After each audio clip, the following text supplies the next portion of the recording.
Hi everyone, कैसे हैं सब। उम्मीद करता हूँ कि सब खैर खैरियत से होंगे। पिछले लेक्चर में हमने ये देखा कि इसका स्ट्रक्चर, जो हेडर का स्ट्रक्चर है, इसको हम रिस्पॉन्सिव कैसे करते हैं टैबलेट मोबाइल पे, और इसको हमने डेस्कटॉप पे भी देखा कि इसके स्ट्रक्चर की स्टाइलिंग हमने कैसे करनी है। आपको मैं एक चीज़ बता देता हूँ कि अगर आपने ये देखना है कि ये जो मैंने स्ट्रक्चर बनाया है, यहाँ से हम इंस्पेक्ट करके ये देख लेते हैं कि हमारा मोबाइल में जो स्ट्रक्चर है वो कैसे नज़र आएगा।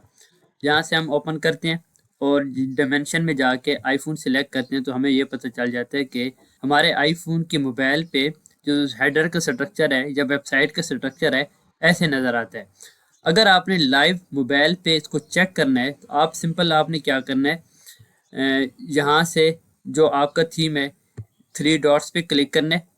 इस प्रीव्यू के बटन पे आपने राइट क्लिक करनी है। राइट क्लिक करके आपने यहाँ से करना है कॉपी लिंक। कॉपी लिंक करके आपने खुद को व्हाट्सएप पे या किसी जगह पे आपने सेंड कर देना है। जैसे ये मैं यहाँ पे आके एक लिंक यहाँ से मैं खुद को भेज देता हूँ, या यहाँ से मैं कोई मैसेज कर देता हूँ। ये लिंक आप अपने मोबाइल में ले आएं और वहाँ से आपने लिंक ओपन करना है। वहाँ से लिंक ओपन करके आपने खुद देखना है कि जो मैंने स्ट्रक्चर बनाया है वो मेरे मोबाइल पे कैसे नज़र आता है। या किसी और का मोबाइल आईफोन पे उसको टेस्ट कर लें, किसी दूसरे के मोबाइल पे आप इस तरह से ये जो लिंक आप कॉपी करके किसी को सेंड करें, उसके मोबाइल पे आप देख सकते हैं कि किसी एंड्रॉयड के मोबाइल पे या आईफोन के मोबाइल पे हमारा स्ट्रक्चर कैसे नज़र आता है। कहीं पे क्रैश तो नहीं कर रहा, कहीं पे हमारे जर्किंग तो नहीं आ रही, कहीं पे हमारा कोड ख़राब तो नहीं हो रहा। तो आप इसको मोबाइल पे भी टेस्ट कर सकते हैं और किसी और टैबलेट पे भी इसको टेस्ट कर सकते हैं। क्योंकि लैपटॉप में तो हमारे पास लैपटॉप में तो डेस्कटॉप पे हमें टेस्ट हो रहा होता है कि इसमें कौन कौन से एरर आ रहे हैं। अगर आपने एरर चेक करने हैं तो लिंक कॉपी करें, मोबाइल में भेजें, वहाँ पे टेस्ट करें। आज के लेक्चर में हमने ये देखना है कि जब यूज़र आके इस ड्रॉअर पे क्लिक करेगा, जब यूजर आके इस हैमबर्गर के ऊपर क्लिक करेगा, हमने ड्रॉअर कैसे ओपन कराना है। जो यहाँ पे हमने काम करना है, बटन के ऊपर कर्सर पे एंटर करना है। तो ये जो हैमबर्गर बटन है, यहाँ से इसकी क्लास मैं कॉपी कर लेता हूँ।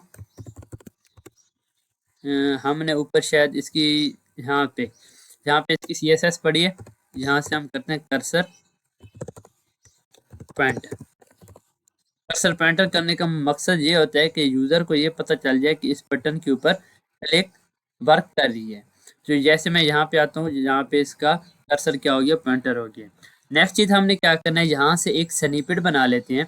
और स्निपेट बनाने से पहले मैं आपको ये चीज़ समझा दूँ कि जैसे हम कस्टमाइज़र में आते हैं, कस्टमाइज़र में हमने हेडर के अंदर एक सेक्शन ऐड किया है। तो हेडर के अंदर आप जो भी चीज़ ऐड कर देते हैं वो पूरी वेबसाइट पे नज़र आती है। जैसे मैं यहाँ से कोई पेज ओपन कर लेता हूँ कलेक्शन का, यहाँ से मैं कलेक्शन ओपन कर लेता हूँ URL से। तो कलेक्शन पे आप जाएंगे, ये कलेक्शन का पेज है, इसके ऊपर भी वही हेडर नज़र आएगा जो हमने बनाया है। आप किसी प्रोडक्ट या कलेक्शन ओपन कर लेते हैं, ये कलेक्शन है, इसके ऊपर भी वही हेडर नज़र आएगा। मैं प्रोडक्ट पे जाता हूँ तो प्रोडक्ट पे भी आपको समझाने का मकसद ये है कि जो चीज़ आप इस हेडर में ऐड करते हैं वो सारे पेजेस पे नज़र आता है। आपको एक ही मरतबा हेडर बनाना है जो सारे पेजेस पे नज़र आएगा। किसी भी पेज पे जाके आप इसको टेस्ट कर सकते हैं। जैसे मैं इस लोगो पे क्लिक करूंगा तो वो दोबारा होम पेज पे आ जाएगा, तो होम पेज पे भी हमें हेडर नजर आएगा। तो इस चीज को कहते हैं कि रीयूजेबिलिटी। एक मरतबा आपने एक चीज बना ली जो तमाम पेजेस पे नजर आ रही है, सिर्फ हमने क्या करना होता है, ये रेंडर हो जाते हैं जेसन में, जिससे हमें ये सारे पेजेस पे नजर आते हैं। अब हम चलते हैं कोड में। कोड में हमने ये बनाना है ड्रॉर, जिसको हमने बोलना है कस्टम हेडर ड्रॉर। एक स्निपेट बना लेते हैं यहाँ से। यहाँ से मैं लिखता हूँ custom header drawer dot liquid. ये मैंने एक फाइल बना ली। इस फाइल के अंदर अभी के लिए मैं सिंपल कोई डेव रख देता हूँ। यहाँ पे इसको मैं क्लास देता हूँ कस्टम हेडर ड्रॉर। इसके अंदर एक और डिव बना लेते हैं जिसको हम रैपर का नाम दे देते हैं हेडर ड्रॉर रैपर। इसके अंदर अभी के लिए एक सिंपल टेक्स्ट शो करा देते हैं H1 और इसके अंदर लिखते हैं हेडर ड्रॉर। इसके अंदर एक एरर आ रहा है वो देख लेते हैं। यहाँ से H1 को हमने क्लोज करना था, यहाँ से मैं इसको क्लोज कर देता हूँ। इस स्निपेट को हम रेंडर कहाँ पे करते हैं, इस कस्टम हेडर में। पिछले सारे लेक्चर में मैंने आपको स्निपेट के बारे में कंसेप्ट बताया था। स्निपेट के अंदर हम कोई भी चीज़ रख के उसको हम रेंडर कैसे करते हैं। अगर आपको ये चीज़ समझ नहीं आ रही तो आप क्या कर सकते हैं, मेरे पिछले लेक्चर देख सकते हैं। इसको हम क्या करते हैं, इस हेडर पेरेंट के अंदर जाके इसको हम रेंडर करते हैं और यहाँ पे हम लिख देते हैं div ड्रॉर पॉपअप कर देते हैं। ये इसका एक कंटेनर बन गया। कंटेनर के अंदर हम क्या करते हैं, इसको रेंडर कर देते हैं। यहाँ पे मैं लिखता हूँ कस्टम हेडर ड्रॉ, इसको मैं करता हूँ सेव और जैसे मैं इसको आके करूँगा रिफ्रेश तो यहाँ से आ गया हेडर ड्रॉर। तो ये एक सिंपल हमारे पास टेक्स्ट शो होगी है। अब हमने इसको किस में कन्वर्ट करना है, पॉपअप में कन्वर्ट करना है। इसको हम लेके आएंगे लेफ्ट से जैसे इसको क्लोज करेंगे ये लेफ्ट से चला जाएगा, जैसे हम ओपन करेंगे ये लेफ्ट से ओपन होके राइट की तरफ जाएगा। तो ये हमने इसके ऊपर CSS अप्लाई करनी है। इसके अंदर कुछ थोड़ा सा टेक्स्ट भी रख देते हैं, एक क्लोज का बटन भी रख देते हैं ताकि इसको हम इजीली डिज़ाइन कर सकें। यहाँ से मैं क्या करता हूँ, इसको इंस्पेक्ट करता हूँ, स्क्रीन थोड़ी बड़ी कर लेते हैं। ये हेडर ड्रॉर है, ये हेडर ड्रॉर, ये रैपर है और ये इसका पॉपअप आ रहा है। तो आप जिसको चाहें इसको आप स्टाइल कर सकते हैं। ये जो हमारे पास है ड्रॉर पॉपअप, ये इसका पेरेंट है। इसको जाके मैं स्टाइलिंग अप्लाई करता हूँ, पोजीशन इसको हम करते हैं फिक्स, इसका हम बैकग्राउंड करते हैं वाइट, इसकी विड्थ हम रखेंगे 20 रैम, बाद में इसको इंक्रीज कर सकते हैं। इसका जो लेफ्ट होगा वो 0 होगा और जो राइट होगा इसका टॉप कर देते हैं, इसका टॉप होगा 0 और इसकी हाइट हम करेंगे 100% और इसकी थोड़ी सी विड्थ हम इंक्रीज कर लेते हैं। ये एक सिंपल ड्रॉर आ गया और इसको हम क्या देते हैं, बॉर्डर भी दे देते हैं। बॉर्डर 1 पिक्सल सॉलिड, इसको करते हैं ग्रे, इसको थोड़ा सा कलर लाइट कर देते हैं।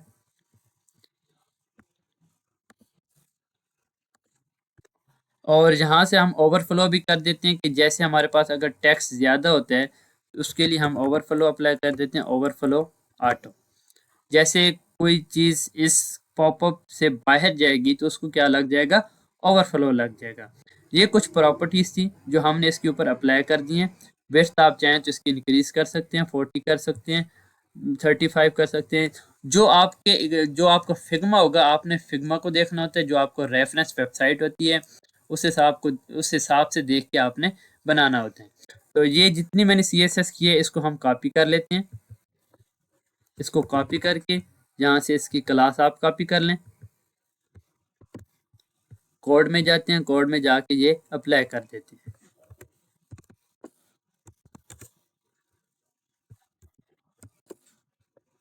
यहाँ से मैं इसको अप्लाई करके सेव कर देता हूँ। हम अपनी वेबसाइट को रिफ्रेश करते हैं। जैसे इसको मैं क्लोज करता हूँ तो ये एक सिंपल सा एक ड्रॉर बन गया। अभी लेफ्ट पे जैसे हम इसके ऊपर क्लोज करेंगे, क्लोज करके इसको बैक ले जाएंगे। सबसे पहले इसके अंदर जो चीज़ें हमने ऐड करनी है वो है क्लोज का बटन या इसका कोई भी हेडर होगा, हम उसको देख लेते हैं। हम चलते हैं सबसे पहले अपने रेफरेंस में, जो हमारा रेफरेंस था।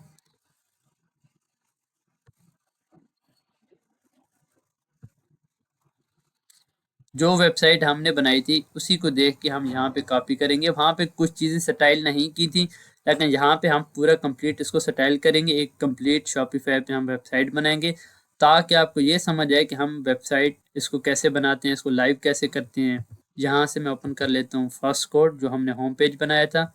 जैसे इसके ऊपर मैं क्लिक करता हूँ तो ये क्लोज का बटन, ये सारी चीज़ें आ जाती हैं। यहाँ से मैं इसको इंस्पेक्ट करता हूँ। इंस्पेक्ट करके यहाँ से इसका जो बटन है वो कॉपी कर लेते हैं। इसके साथ एक और काम भी कर सकते हैं, इसके अंदर हम एक लोगो भी रख सकते हैं।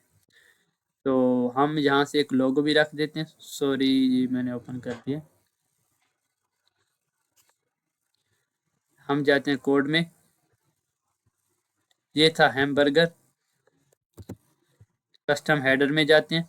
कस्टम हेडर में यहाँ से हम एक डिव बना लेते हैं जिसको कहते हैं पॉपअप हेडर।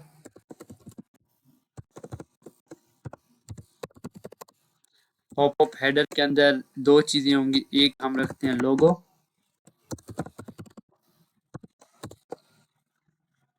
और लोगो के साथ दूसरा हम रखते हैं यहाँ पे क्लोज बटन।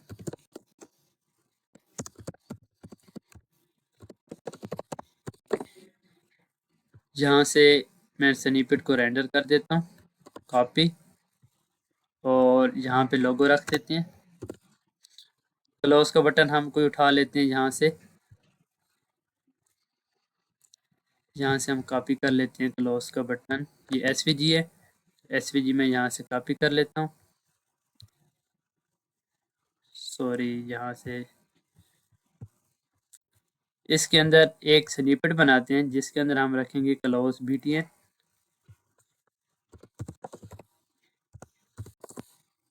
Dot liquid. इसके अंदर जाके मैं इसको पेस्ट कर देता हूँ और इसके अंदर हम इसको रेंडर कर लेते हैं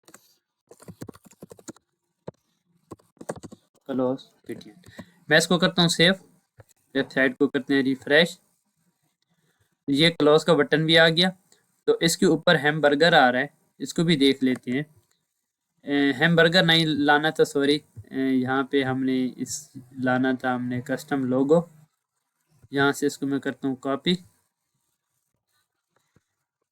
इसको मैं कॉपी करके इसकी जगह मैं रख देता हूँ हैमबर्गर की जगह। इसको करते हैं सेव, इसको करता हूँ रिफ्रेश। तो ये हमारे पास आ गया लोगो। लोगो के साथ एक है क्लोज का बटन। ये तो हो गया हेडर पॉपअप, जहाँ पे लिख लेते हैं हेडर बॉडी। हेडर बॉडी के अंदर हमने क्या शो कराना है, जितने भी हमारे लिंक्स होंगे। यहाँ पे मैं लिखता हूँ हेडर बॉडी। आपको मैंने पिछले लेक्चर में एक कंसेप्ट समझाया था जिसके अंदर हमने एक मेन्यू सिलेक्ट किया था, मेन्यू के अंदर से हम नेविगेशन लेके आए थे। तो नेक्स्ट काम हमने क्या करना है, यहाँ पे कस्टम हेडर में एक मेन्यू बनाना है। यहाँ से सेटिंग के अंदर उस मेन्यू का डेटा हम कहाँ पे शो कराएंगे, इस हेडर बॉडी के अंदर। तो ये आज का हमारा सिंपल सा लेक्चर था जिसके अंदर हमने एक स्ट्रक्चर रेडी किया कस्टम हेडर का। जब यूज़र आके हैमबर्गर के ऊपर क्लिक करेगा, इस ड्रॉअर को हमने ओपन कराना है और इसके अंदर जितने मेन्यू होंगे हमने वो डिज़ाइन करने हैं। अगर मैं यहाँ पे सारा डिज़ाइन करने बैठ जाऊँ स्ट्रक्चर, तो वो थोड़ी वीडियो हमारी लंबी हो जाएगी। ये एक सिंपल सा लेक्चर था, ये एक सिंपल हमने पॉपअप बनाया। अगर आज के लेक्चर में अगर आपको कोई भी इशू है, कोई चीज़ समझ नहीं आ रही, तो आप मुझे मैसेज कर सकते हैं।